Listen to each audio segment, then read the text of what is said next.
રાજકોટ જિલ્લાના ઉપલેટા તાલુકામાં રોગચાળાને લઈને સરકારી હોસ્પિટલમાં દર્દીઓનો ઘસારો જોવા મળ્યો છે. તો જન્માષ્ટમી જેવા તહેવારો જતાં વરસાદી સિઝનમાં શરદી, ઉધરસ તેમજ ઝાડા ઉલટીના કેસોમાં વધારો જોવા મળ્યો હતો. તો ઉપલેટા સરકારી હોસ્પિટલમાં હાલ વાયરલ ઇન્ફેક્શનને લઈને શરદી, ઉધરસ તેમજ વાયરસ તાવના દર્દીઓ અને ઝાડા ઉલટીના કેસોમાં વધારો જોવા મળી રહ્યો છે. ત્યારે હાલ વરસાદી ઋતુ ચાલુ હોય અને રસ્તાઓ પર પાણી ભરાઈ રહેતા હોય તો લોકોના ઘર પાસે પાણીના ખાડાઓ ભરાઈ રહેતા હોય છે, જેમાં મચ્છરોનો ઉપદ્રવ વધી જતો હોય અને મચ્છરોને લઈને લોકોમાં રોગચાળો ફેલાય છે. તેમજ હાલમાં જ જન્માષ્ટમી જેવા તહેવારો ગયા છે, જેમાં લોકોએ મિષ્ટાન સહિત અનિયમિત ખોરાક લેવાના કારણે પણ શારીરિક રોગ પ્રતિકારક શક્તિ ઘટી જવાના કારણે પણ સામાન્ય રોગોમાં વધારો થતો હોય છે, જેને લઈ વાયરસ, તાવ, નબળાઈ, ઝાડા ઉલટી, મેલેરિયા, ટાઇફોઇડ તેમજ શરદી, ઉધરસ સહિતના દર્દીઓમાં વધારો જોવા મળે છે. ત્યારે હાલ ફક્ત સરકારી હોસ્પિટલમાં રોજના આવા વાયરલ ઇન્ફેક્શન અને શરદી, ઉધરસના 700થી વધુ ઓપીડી થતી હોવાનું સિવિલ સુપ્રિન્ટેન્ડન્ટ અને મેડિકલ ઓફિસર દ્વારા જણાવવામાં આવ્યું હતું. ત્યારે આવી વાયરલ ઇન્ફેક્શનની બીમારીઓ તેમજ અન્ય નાની મોટી બીમારીઓ કે આંખોને લગતી કોઈપણ બીમારીઓમાં ઉપલેટા સરકારી હોસ્પિટલ ઉત્તમ સુવિધાઓ માટે પ્રખ્યાત છે, જેથી આવી તમામ બીમારીઓ માટે હોસ્પિટલ તંત્ર કાયમી માટે તૈયાર હોવાનું પણ જણાવ્યું હતું અને લોકોને વાતાવરણ અનુરૂપ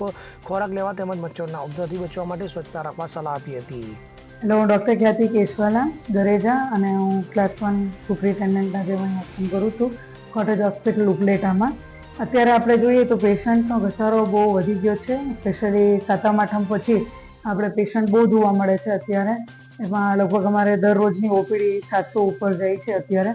તેમાં મુખ્ય તો શરદી, ઉધરસ ને તાવના પેશન્ટ જ હોય છે, જે વાયરલ જ હોય છે અને લગભગ 3 થી 5 દિવસ સુધી તાવને એવી રીતના રહે છે પેશન્ટને અને પછી સાજા થાય છે એ લોકો. અને એના સિવાય અત્યારે થોડું પાણી આપણે જ્યાં વરસાદનું ને આવ્યું હોય એના લીધે ઝાડા ઉલટીના કેસીસ હવે શરૂઆત થયા છે, એટલે આપણે પાણી ઉકાળીને પીએ એનું ધ્યાન રાખીએ અને થોડું સોશિયલ ડિસ્ટન્સિંગ મેન્ટેન કરીએ તાકી આપણે વાયરલ શરદી, ઉધરસથી બચી શકીએ, તાવથી બચી શકીએ. Thank you. સરફરાજ કોડી સાથે CN24 ન્યૂઝ ઉપલેટા. હવે જુઓ દેશ દુનિયાની તમામ ખબરો તમારી આંગળીના ટેરવે. ઉઠાવો મોબાઈલ અને Google Play Store પરથી ડાઉનલોડ કરો અમારી CN24 ન્યૂઝ મોબાઈલ એપ.